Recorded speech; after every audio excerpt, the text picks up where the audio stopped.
2024년 3월 현재 청약홈은 닫혀 있습니다. 더 정확히 말하면 대대적인 개편을 위해 3주간 문을 닫은 것이죠.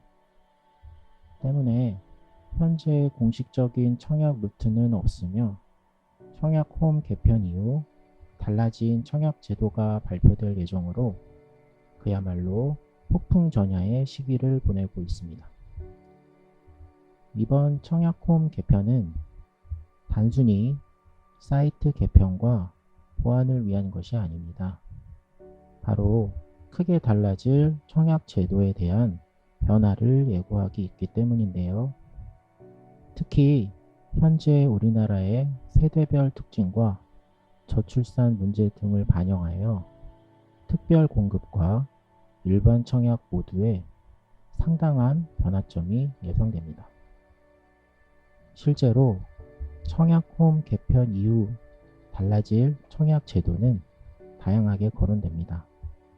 국토교통부 자료에 따르면 2024년 3월 달라지게 될 청약 제도들이 자세하게 나와 있는데요. 중요한 것들을 몇 개만 짚어보겠습니다. 우선 신생아 우선 공급 신설인데요. 생애 최초 신혼부부 특별 공급 물량의 20%를 태아를 포함한 2세 이하 자녀 가구에 우선적으로 공급하는 것입니다. 특별 공급 중에서도 특별 공급이라고 해야 할까요? 어찌됐든 청약 경쟁률이 높은 곳에서는 당첨에 근접하기 위한 핵심 사항이 될 것 같습니다. 또한 신생아 특별 공급 근거도 마련한다고 합니다. 역시 태아를 포함한 2세 이하 자녀 가구에게는 뉴홈이라 불리는 공공분양 특별 공급을 한다는 것인데요.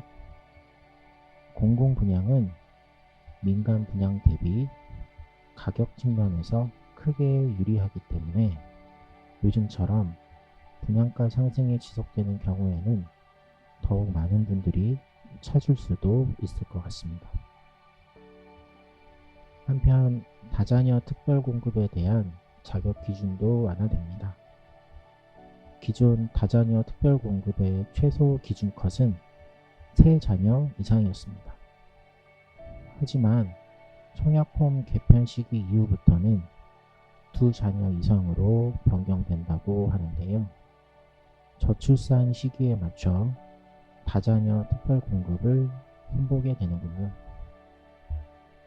가점제 청약에서는 배우자 통장기간 합산도 적용되는데 이는 배우자 청약통장 가입기간의 50%, 즉 최대 3점까지 합산이 가능하게 됩니다. 부부간의 청약통장 가입기간을 모두 활용할 수 있다는 의미인데 결국 부부 모두 무주택 기간이 길수록 유리하다는 뜻이겠죠. 무주택자들에게 청약 당첨의 기회를 더 준다는 정부 취지가 잘 반영될지 지켜봐야겠습니다. 청약 시 부부 개별 신청도 허용되고 중복 당첨 시 선 접수금도 유효로 인정한다는 내용도 있네요. 현재까지는 부부 모두 청약 접수를 하면 취소되는 사례가 있었죠.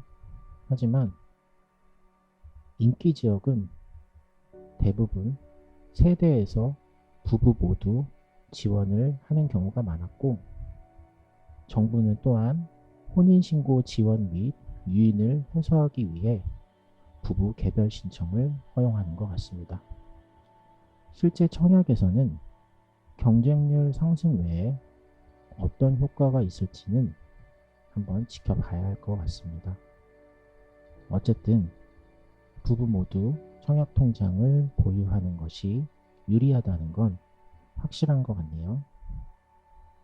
해당 청약 개편 사항들을 살펴보면 정부의 개편 취지는 충분히 이해가 갑니다.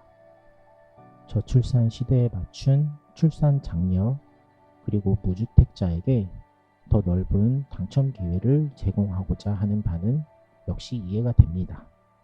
하지만 일전에 저희 채널에서 다룬 것처럼 금수저들의 합법적 투기 수단으로 작동하던 특별 공급의 모순점은 모두 해결된 것처럼 보이지는 않네요. 제일 걱정되는 부분은 청약제도 개편에 따라 청약홈 재오픈 이후에는 분명 더욱 많은 사람들이 특별 공급에 참여할 수 있게 될 텐데, 그때 역시 서울 및 일부 인기 지역으로 쏠리는 현상은 여전하지 않을지, 그리고 지방 분양 현장의 어려움 역시 여전하지 않을지에 대한 생각을 해봅니다. 하지만 확실한 것은 어떤 정책이든 순작용과 부작용이 존재한다는 것입니다. 때문에 추후 보완을 고려하면서 더욱 정밀하게 주택 청약 제도를 모니터링하고 수정하는 것은 앞으로도 꼭 병행되어야 할 사항이 아닐까 싶습니다.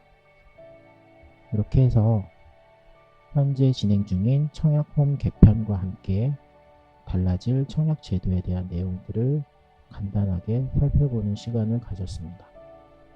다음 시간에도 좋은 내용으로 찾아오도록 하겠습니다. 스르륵 부동산입니다.